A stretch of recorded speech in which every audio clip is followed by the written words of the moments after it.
ni Sam at ano po yung father sa likod. Okay? Now, ang gagawin po nila, hindi nila alam kung ano yung inabot na libro. Basically, hindi nila alam. Sa dami ng libro doon, random, kumuha tayo. Okay? And then si Mamson will tell us and read the book. Now, start reading the book now, subconsciously, and blindfold. Now, I want you to read the book now. Start reading the book, subconsciously in blindfold. Dalawa po ang ginagawa sa photo reading, isang blindfolded at saka isang unblindfolded. Okay? Now, kung explain ko lang, kung sila po yung naka-blindfold and they can read the book, how much more kapag inalis mo yung blindfold at binasa mo yan? Now, they are not reading consciously. They are reading subconsciously.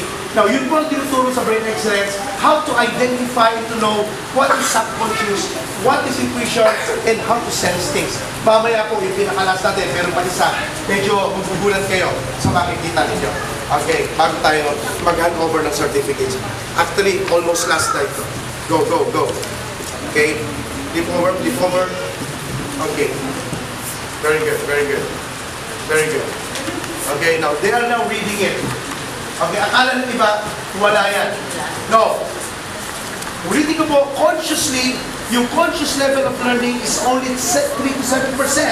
Yung ating frontal lobe. Pero kapag ginamit mo yung mid at saka parietal lobe sa likod of your brain, you can have the greatness of retrieval of knowledge. Okay? Very good. Now, okay, yung ready na, pwedeng itaas ang kanang kamay. Tell us what the book is all about. Joy. Okay? What's the title and what's the book is all about? Go. The book is all about seeing, I think, seeing. Yes, correct. And sinasabi po dito, in-explain po dito yung how to see from a distance. Okay. And the effect of yung mga, kumbaga, parang tinatawag natin na illumination, and as well as how we are able to take care of our eyes. Good. And also the things that affect yung ating eyes, especially during those mga construction workers. Makikita natin may image dito na yung may tumatalamsik, gano'n. Okay. Na that is very delikado sa mata natin. That's why we always use the glasses. And also, pati yung pollution around us really affect our eyes. Very good. Correct. Okay. Good. Okay, take your blindfold now. Okay, Mamson. Shikaira. Okay, start now, ma'am. What's the book all about? Ito po muna tayo sa volcano. Correct. Explain po dito paano na-perform yung volcano. Okay. And then,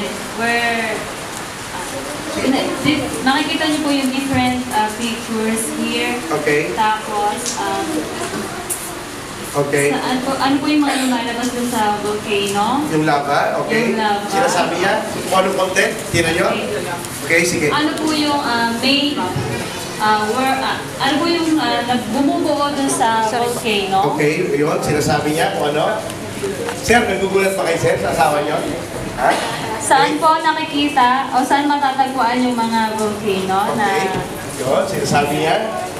Ang tawag po dyan is subconscious conceptualized reading. Bakit po ba nag-blow up yung mga volcano? Bakit Yun. sila nagiging active? Okay. Last two, okay? Tapos, harmful po ba yung volcano?